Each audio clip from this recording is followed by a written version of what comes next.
Bueno, esto se edita, así que podemos empezar de cualquier manera, no hay problemas. La primera cuestión, todo el mundo lo conoce por Silo, pero ¿cuál es su nombre y sus títulos, digamos, sus antecedentes? Mi nombre es Mario Rodríguez, nací en Mendoza, tengo 60 años, unos 79 de estatura y la presencia que se puede ver acá, ninguna cosa particular. ¿Profesión? Fui educado en un colegio católico y luego me dediqué a los trabajos comunes. Eso me ligó, esos trabajos me ligaron a Tucumán precisamente en su momento. Yo venía acá en Mión a comprar alcohol a los ingenios. Hice muchas incursiones acá hace mucho tiempo llevando alcohol luego se fraccionaba en dos, alcohol para farmacias y para hospitales. Así que ese tipo de actividad ligada a Tucumán era para mí muy interesante, un lindo recuerdo. Y luego otras actividades, ¿no es cierto? Alguna fábrica de aceitunas negras en aceite, alguna cuestión ligada a los viñedos. Y bueno, también se fueron arruinando con la crisis económica que fue sufriendo la provincia de Mendoza. Así que esas han sido mis actividades. Otra actividad que me ha ligado a Tucumán, así como me ligó el tema del alcohol en su momento, fue la publicación de algunas de mis obras. Acá en 1991, también llegué a Tucumán a firmar en algunas librerías, en algunos lugares, algunas producciones mías. Yo conozco el nombre Silo. Pocas veces en realidad tan lindo lugar, ¿no? El nombre sí lo conozco aproximadamente de hace 25 años. La pregunta es cómo nace y cómo crece su preocupación por los temas sociales, que es lo que desemboca en lo que usted da después como todo un cuerpo de ideas. Sí. En realidad es producto, ese pensamiento inicial, germinal, en germen, es producto de la situación de crisis que ya estaba viviendo el país, que estaba viviendo América Latina y que se veía deslizar por todo el mundo. Se comienza como pequeños grupos de estudio en Mendoza, grupos de estudio en ciencias políticas, donde hay también la participación de algunos psicólogos, de algunos sociólogos de la época, y ahí empieza la investigación del fenómeno de crisis, como le llamábamos. Es gente de distinta acción política e ideológica, pero gente que empieza a tolerarse, no obstante las diferencias, cosa que no sucedía en otros ámbitos. Las diferencias ideológicas ponían también una barrera de intolerancia muy grande. La característica de nuestros primeros grupos de estudio fue la tolerancia entre gente de distinta extracción que veían el mismo problema y lo investigaban desde su distinto punto de vista. Así comienzan los grupos allá por la década del 60. Época nefasta donde la dictadura militar luego se enseñorea en el 66 y donde se nos persigue cuando tratamos de exponer nuestro pensamiento y sobre todo las conclusiones a las que habíamos llegado con esos grupos de estudio. Eran conclusiones muy primarias, pero de todos modos aspirábamos a poderlas comunicar. Bueno, eso no fue posible y ahí empezaron los picotazos y los verdaderos problemas, en el momento en que quisimos exponer nuestro pensamiento. ¿Se puede decir que el origen del movimiento humanista está allí, en los años 60, 70? Sí, claro, efectivamente, ahí está. Luego con la persecución, todo aquello, incluso con los encarcelados y los deportados del país, la gente fue a distintos países, particularmente fue a Europa, y particularmente en Europa fue a España y a Italia por la ligazón cultural que existe, porque bueno, muchos eran descendientes de españoles o de italianos, en fin, había una gran proximidad. Pero la diferencia con otros exiliados, en general, puede haber otros casos, y los exiliados que nosotros tuvimos, es que al llegar a otros países, a esa situación tan triste de desarraigo, de desconexión, bueno, los que han sido exiliados saben de qué estoy hablando, al llegar a esa situación tan triste, no se enguetaron, por así decir, no se limitaron a estar entre ellos recordando su lugar de origen, sino que rápidamente comenzaron a desarrollar los mismos trabajos que estaban haciendo en su patria de origen. Eso fue muy importante desde el punto de vista de la salud personal de estos exiliados, y también fue muy importante porque se echaron las bases del desarrollo del humanismo como movimiento internacional. Al llegar a esos puntos y ponerse a realizar actividades similares a las que se hacían en su lugar de origen, el movimiento se desarrolló. Usted siempre fue no querido, casi casual, pero se desarrolló enormemente gracias a eso. Usted siempre fue referente del movimiento en base a la constitución de un cuerpo de ideas que habría que resumir quizás en 3 o 4, si esto es posible, dieron origen, digamos, a lo que después es un proyecto político. Sí, claro, sí. Sí, en gran medida he sido referente, que hoy suscita una cierta confusión entre mucha gente. Se piensa que el hecho de haber sido o ser referente ideológico en términos generales es lo mismo que ser referente político, y no lo es. Lo que pasa es que en Argentina no hay mucha tradición en esto, en otros países sí lo hay, en Europa hay mucha tradición, en donde los llamados ideólogos o los llamados filósofos políticos o pensadores políticos y demás no son confundidos con el político práctico, no son confundidos. En cambio acá eso es un poco inusual, el hecho de que gente que piensa los planteos generales de un partido o de un movimiento automáticamente es asociada con el político práctico que lleva luego a la práctica esas cuestiones y las lleva adelante. No, no es así.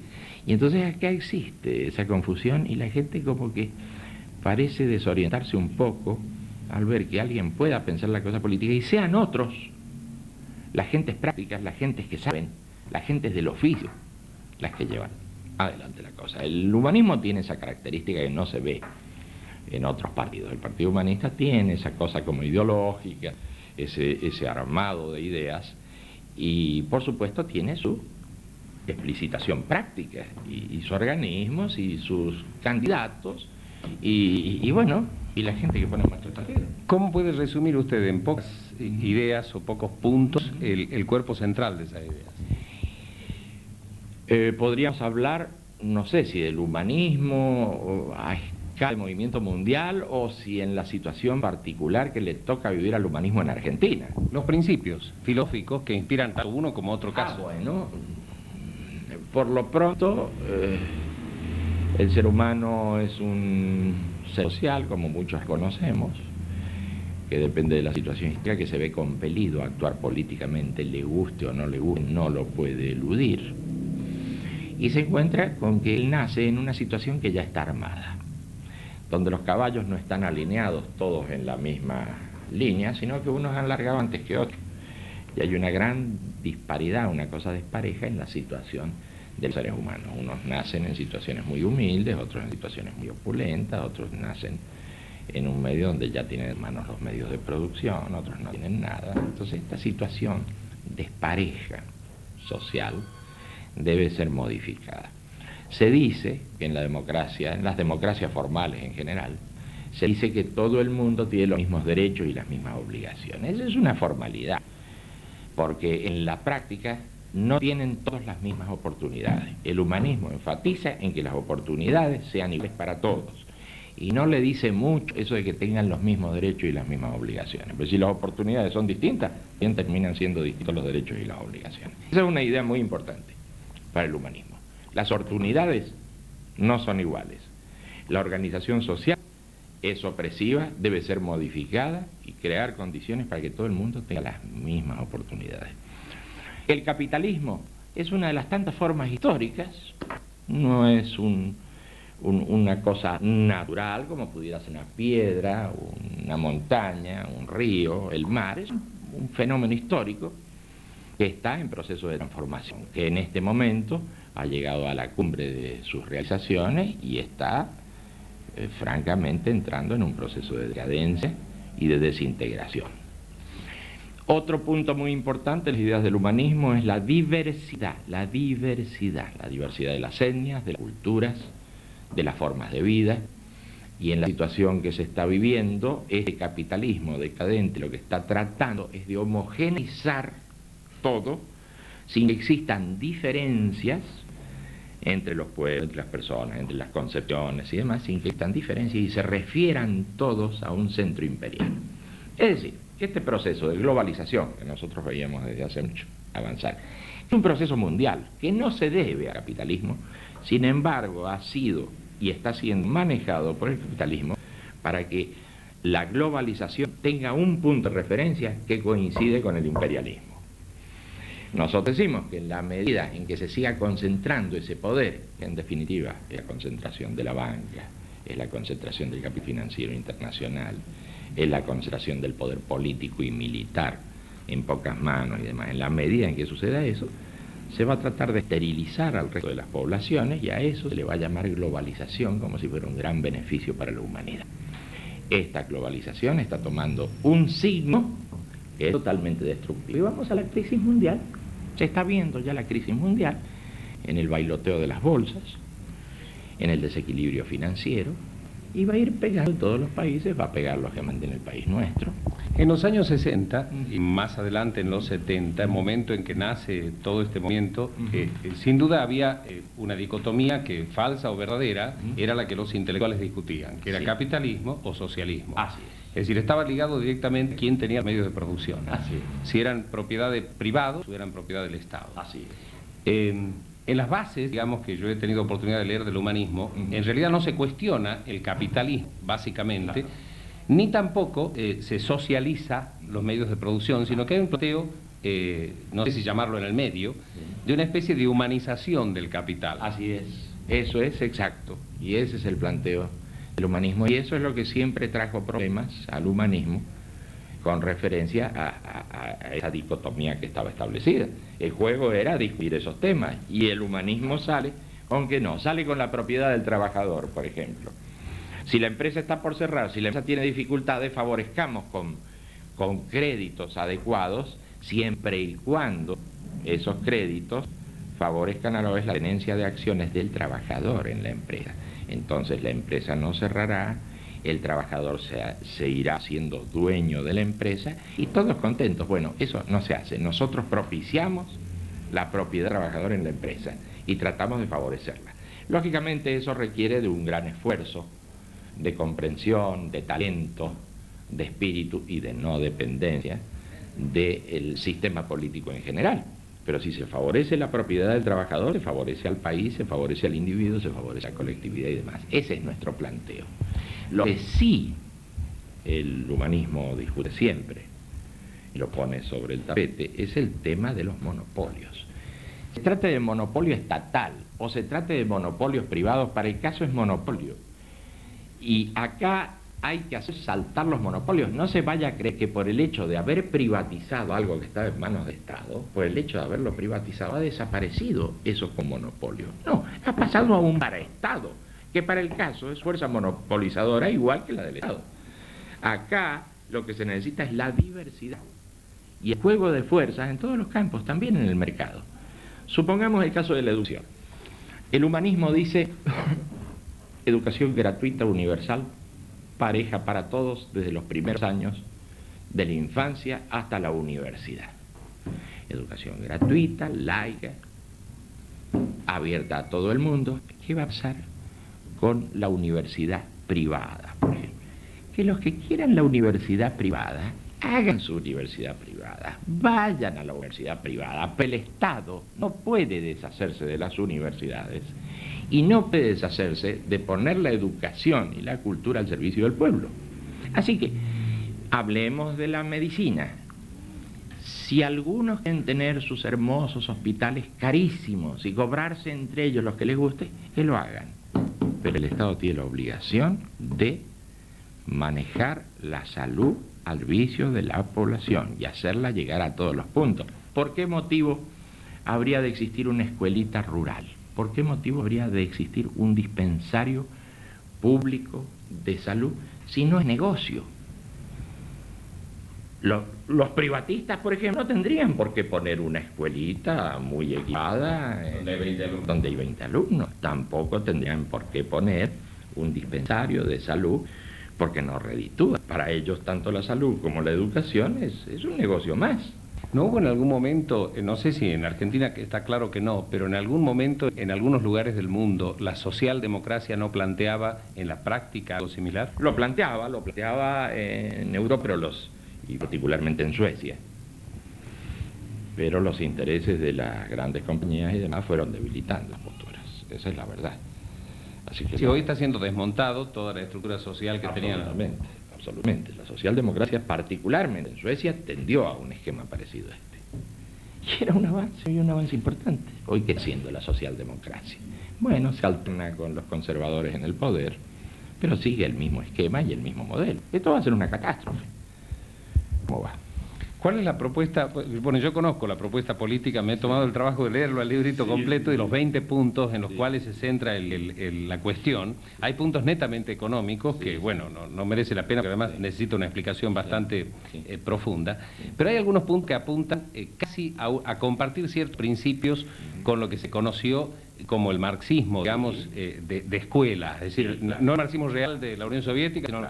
Por ejemplo, esto de la propiedad de los trabajadores o el análisis de la sociedad en clases, que lo hace, algunos otros puntos relacionados con el papel del Estado y la función que debe cumplir, digamos, algunos puntos de fondo del que inspira una posición generalizada que parecen tomados del marxismo casi de forma directa. Sí, en realidad es producto del acervo cultural de Occidente, no nos engañemos. También el marxismo nace en un contexto donde ya existían muchas formas de socialismo. Incluso los llamados en su momento socialismos utópicos, tenían mucha fuerza, mucha potencia y hacían muchos planteos. Todos esos planteos pasaron al marxismo y también han pasado a nosotros. Nosotros no caemos de Júpiter, sino que estamos dentro de esa tradición que va pasando a través de distintas etapas y que llega hasta nosotros. ¿Cómo no va a llegar? Muchos planteos propios del marxismo, muchos planteos del socialismo utópico. Claro que sí, y no hay ningún problema en reconocer. Esto es así.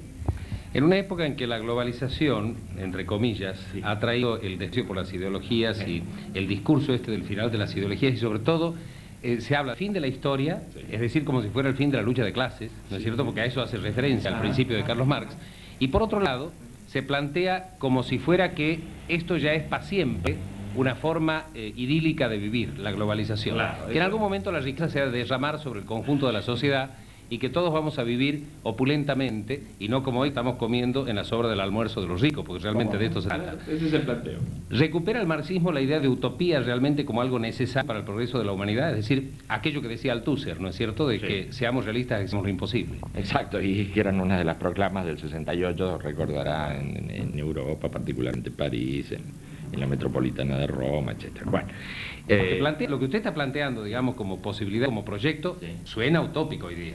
Sí, suena a utópico, pero nosotros rescatamos lo utópico porque en la utopía están los gérmenes de lo que luego se verifica en la realidad. Incluso algunas variantes del marxismo cometieron un cierto error al despreciar en su momento a las utopías. Consideraban que todo lo que no era marxismo, el tipo de marxismo que ellos tenían, el marxismo es una cosa mucho más amplia. Claro, consideraban que ese tipo de marxismo era único y que todo lo demás era utópico. Así se hablaba de socialismo utópico, de socialismo irreal, de que eran inventos de algunas cabezas. Entonces no se hizo mucho bien al proceso con eso de despreciar ese fuerte impulso de las utopías. Pero eso ha vuelto a su nivel adecuado y hoy se está considerando más seriamente este fuerte impulso de las utopías, antiguas o nuevas utopías, pero una cosa muy importante a tener en cuenta y a sacar a flote. Ha cambiado eso, pero en su momento hubo una cierta tendencia, como hoy tiene el neoliberalismo, a despreciar todo lo que no es neoliberalismo como si fuera utópico. Eso se ha enmendado hoy. Pero bueno, si usted tuviera que decir que el agente de cambio, digamos, ¿cuál de los dos es el agente de cambio? La discusión histórica, creo, a través de los siglos y con distintas vías. ¿Es la sociedad la que cambia al hombre o es el hombre el que cambia la sociedad? ¿Qué está primero? Yo no creo que se pueda plantear en términos de causa y efecto. Hoy ha cambiado mucho nuestra visión sobre la naturaleza, sobre la historia, sobre las leyes que rigen las relaciones de los hombres con las cosas, y estamos más en condiciones de hablar de una interacción, como se diría en informática, de un rulo, de una iteración de factores donde individuo y sociedad e individuo se implican mutuamente. Entonces, esto que estoy diciendo parece una salida tangencial a la pregunta. ¿Es la sociedad o es el individuo? No es ninguna idea tangencial el hecho de decir que no hay individuo sin sociedad y no hay sociedad sin individuo, y debemos poner esa realidad sobre el tapete y hablar no solo de la sociedad sino también del individuo. No es una salida tangencial la mía para eludir el tema de qué es más importante. No, probablemente la pregunta está mal planteada. No. Es decir, históricamente no refiero a que la haya hecho mal yo, sino que los intelectuales han planteado siempre la discusión en estos términos. Una dicotomía. Y nos parece que no es el caso. Importa la sociedad, absolutamente, vivimos en sociedad, no podemos prescindir de ella. Importa el individuo. Sí, cuando se levanta se mira al espejo y dice, ¿qué voy a hacer de mi vida? ¿Vale la pena seguir viviendo? ¿Vale la pena transformar el mundo? ¿Vale la pena transformarme a mí mismo? En el medio de la discusión de los intelectuales a través de los últimos 30 o 40 años de historia, hay una, vamos a llamarle una tercera posición, asumida fundamentalmente por varias religiones, pero en nuestro caso de Occidente por la Iglesia cristiana, católica, que a través del análisis de que el hombre es un ángel de naturaleza caída, estima que la redención del hombre, ¿no es cierto?, es más importante o es primero, desde el planteo religioso, que la redención social. La pregunta es si el hombre es un ángel de naturaleza caída o es realmente que nace caído y se transforma en un ángel por su actividad social. Para Rousseau, el pensamiento es que en realidad el buen salvaje tiene buen corazón y necesita crear un tipo de contrato, de relación entre los otros seres humanos para irse liberando. No es un ángel caído. Para la religión cristiana, en el fondo, es un ángel caído que necesita la redención del Espíritu Divino a través de los dones del Espíritu Santo, a través de, en fin, una cantidad de... Y para los humanistas, el planteo no es tanto de redención ni de caída. El planteo es que el ser humano nace en situación, nace en el mundo, es arrojado de pronto al mundo, en ese mundo se encuentra lleno de condiciones opresivas, su primer modo de expresión es el llanto, es el dolor, y su esfuerzo a lo largo del tiempo es por superar el dolor y el sufrimiento. El motor de la historia para los humanistas es la superación del dolor y el sufrimiento. Ese dolor y sufrimiento que comienza con las desigualdades sociales, con la opresión física, mental del ser humano, y que bueno, sigue trabajando y es el que ha dado en definitiva la superación del dolor y el sufrimiento, la búsqueda de la superación de ese dolor, es el que ha dado lugar a la civilización, al crecimiento del ser humano. Y es todavía con lo que seguimos luchando y vamos a seguir luchando contra esas desigualdades, contra ese dolor y ese sufrimiento. Y vamos a seguir progresando. Bueno, la historia siempre se hizo para adelante. Hasta ahora no se conoció una época en que fuera para atrás. Nunca. Por más que algunos piensen que se ha terminado esto. Claro, a ellos les convendría que se acabara la historia. Yo me quedé con el pozo, no se hable más, acá se levanta la sesión. Gracias. Gracias a usted.